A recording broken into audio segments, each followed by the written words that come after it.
A group of friends were sitting around a table, laughing, scrolling through their phones. One of the girls, Courtney, was talking about a calorie tracking app when her friends stumbled onto something else instead. An app called Countdown. The description said it could tell you the exact moment you were going to die. The whole table thought it was hilarious. Someone suggested they turn it into a drinking game. Whoever got the shortest time left to live would have to drink everything on the table. Courtney didn't want to play, but she went along with it anyway. One by one, everyone entered their information and got a number. 60 years, 40 years. Then it was Courtney's turn. Her face went pale. The app said she had 3 hours left to live. The others laughed it off and told her to pay up. That's when her boyfriend Evan stepped in and drank in her place instead. Later that night, the two of them walked out to his car. He'd had way too much to drink. Courtney asked him to walk her home instead of driving, but he refused. She got out of the car and started walking alone. Evan tried to convince her to come back, but when she wouldn't, he sped off angry. Almost immediately, her phone buzzed. The app said she'd broken the user agreement. As she kept walking, it felt like someone was behind her. The countdown dropped to under 2 minutes. She ran straight for her house and shut the app off, trying to convince herself it was nothing. Once inside, she couldn't shake the feeling that she wasn't alone. She checked behind the shower curtain. Nothing. She turned to get a glass of water, and the curtain moved again. When she spun around, something came down from above her and slammed her into the tub. Her head cracked against the porcelain. The timer hit 0 at the exact same moment. Across town, Evan wasn't as lucky either. His car had wrapped around a pole, and the passenger seat, the one Courtney should have been sitting in, was completely destroyed. Weeks later, a nurse named Quinn was pushing a cart through the hospital when she noticed a patient hadn't touched his lunch. She found him sitting alone on a balcony in a shutdown wing. It was Evan. Quinn sat with him, trying to calm his nerves before his surgery, when he pulled out his phone and showed her the same app. 19 hours left, it said. He told her everything about Courtney, about the app predicting her death, and how he was convinced it now knew he wouldn't survive his own surgery. Quinn brushed it off as nonsense and got him back to his room. On the way, she ran into her coworker Amy, who pulled her along to the break room. The staff had thrown together a small cake because Quinn had just passed her nursing exam. While they were celebrating, someone brought up the Countdown app as a joke, and it turned out half the room had already tried it. Scott and Dr. Sullivan both laughed when their numbers came back well over 50 years. The celebration didn't last long. A man burst in carrying a woman who'd overdosed. Amy sent Quinn running for the reversal kit, and together they managed to bring the woman back. Later that day, as Quinn was leaving work, an ad for the app popped up on her phone. Half out of curiosity, she downloaded it and entered her details. It gave her a little over 2 days to live. Right after, Dr. Sullivan cornered her in the elevator, flirting in a way that made her uncomfortable. But she brushed him off gently and got away. That night, Quinn was at home trying to finish paperwork for her nursing license when she hit a snag. She needed information off her birth certificate, and it was sitting in a box at her parents' house. She called Scott for help, then drove over to dig through her mother's old papers. She finally found it buried at the bottom of a stack. A noise came from the closet behind her. When she opened it, her younger sister Jordan was inside with her boyfriend. Quinn scolded her, and Jordan snapped back, accusing her of trying to parent her instead of actually being there for her since their mother died. Quinn went to apologize, and that's when their dad walked in, happy to see her, asking if she'd come with them to visit their mother's grave soon. The next morning, Evan was being prepped for surgery when he checked his phone and saw he had about 3 minutes left. He walked out of the room in a panic. A notification hit his screen, telling him he'd broken the agreement. In the mirror, he caught a glimpse of something standing behind him, but when he turned around, there was nothing there. He bolted into the stairwell to get away, and it followed. Every step down, the countdown kept ticking. Footsteps echoed below him, but his phone light showed no one there. When he looked up, for a second he thought he saw Courtney standing above him. It wasn't her. His phone slipped out of his hand and fell down the stairwell. The second the timer hit 0, Evan fell right after it. Quinn found out the next day when Amy told her what happened. She remembered the app immediately and felt sick. When she went to clear out his room, she realized she needed his fingerprint to unlock his phone. So she went down to the morgue to find his body. Getting the phone open wasn't easy. When she finally managed it, the screen showed his countdown had already hit 0.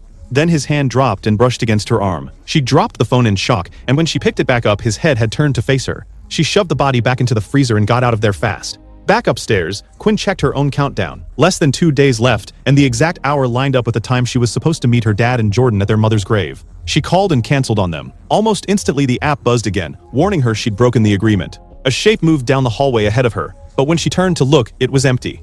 Dr. Sullivan startled her not long after, asking for help with a patient. When she tried to leave, he stopped her, trying to comfort her in a way that quickly turned into another unwanted advance. She pushed him off and went looking for Amy to tell her everything. But Sullivan called Amy away before Quinn got the chance. That night at home, Quinn tried deleting the app and couldn't. She searched it online instead and found a video of a girl ranting about it, saying she kept seeing her dead cousin everywhere. In the middle of the video, the girl's countdown hit 0, she screamed, and the footage cut out. The comments called it fake, and Quinn almost believed them, until she looked up from her laptop and saw Evan standing dead in her apartment. She smashed her phone against the wall. The app still showed up, cracked screen and all. Quinn ended up falling asleep in her car that night. Jordan woke her up the next morning and they went inside together. Jordan found the broken phone, saw the countdown, and joked about it until she realized her sister only had 1 day left. She asked to stay over since their dad was away on a trip, but Quinn turned her down, and Jordan stormed out angry. The phone buzzed again, and Quinn cut her finger on the shattered screen. Later, she went to buy a new phone. The moment the store clerk handed it over, she checked for the app before he'd even finished the sale. It wasn't there, and for a second she felt relief. Then another notification hit, and there it was again, already running on the brand new device. She asked the clerk, a guy named Derek, if he could remove it. He couldn't. As she left, another customer overheard and asked Derek about the same app. Sitting in her car afterward, Quinn glanced at her backseat camera and saw a dark figure that wasn't visible anywhere else in the car. It grabbed her from behind, and she lost control, crashing into another car. The driver started screaming at her until the customer from the phone store, Matt, stepped in and scared him off. He showed her he had the app too. The two of them ended up at a bar comparing notes, trying to figure out how to see the full terms and conditions again. Matt convinced a drunk stranger at the bar to install the app just so they could read the full agreement over his shoulder. It said, in plain terms, that users had to accept their fate. The stranger agreed anyway and got a number in the 90s. Quinn and Matt went looking for answers at the hospital chapel, but the priest there said he didn't believe in anything like demons and sent them elsewhere. Before they could leave, Amy pulled Quinn aside to talk, and Matt went to the restroom alone. Inside, he noticed a barefoot child trying to get into his stall. Washing his hands afterward, he heard crying from one of the other stalls. When he checked, the same child was there, moving through the stalls like the walls weren't even there. The lights cut out, and when they came back, something was standing behind him, calling his name before it vanished completely. Meanwhile, Amy had pulled Quinn into a meeting with hospital HR and Dr. Sullivan, who twisted the story and claimed Quinn had been the one harassing him. She tried to explain herself, but Amy turned on her too, and Quinn walked out furious. Matt was waiting outside, shaken from what had happened to him, though he didn't say a word about it. They kept hearing the same voice from the bathroom in their heads.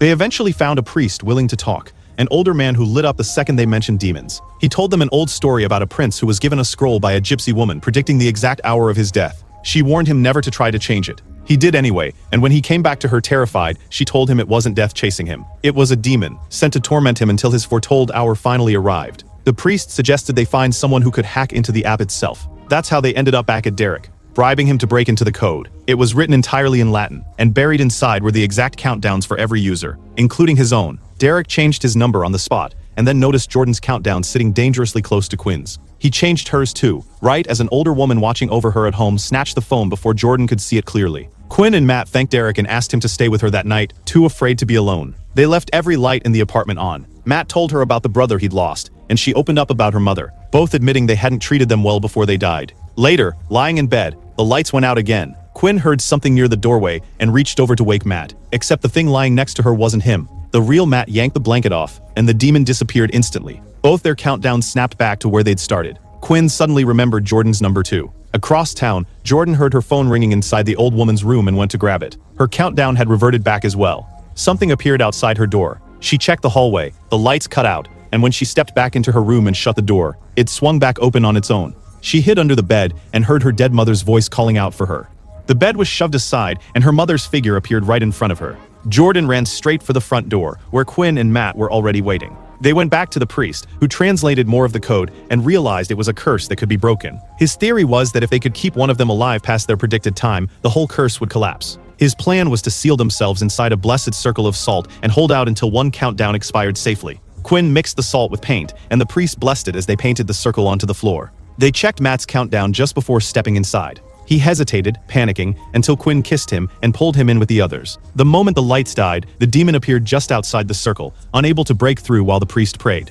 Then a toy robot rolled toward them, one that only Matt could see. His dead brother appeared behind it, calling him out of the circle. The second Matt stepped past the line, the demon grabbed him and dragged him off. Quinn ran after him, but a car hit him at the exact moment his countdown ran out. He was gone.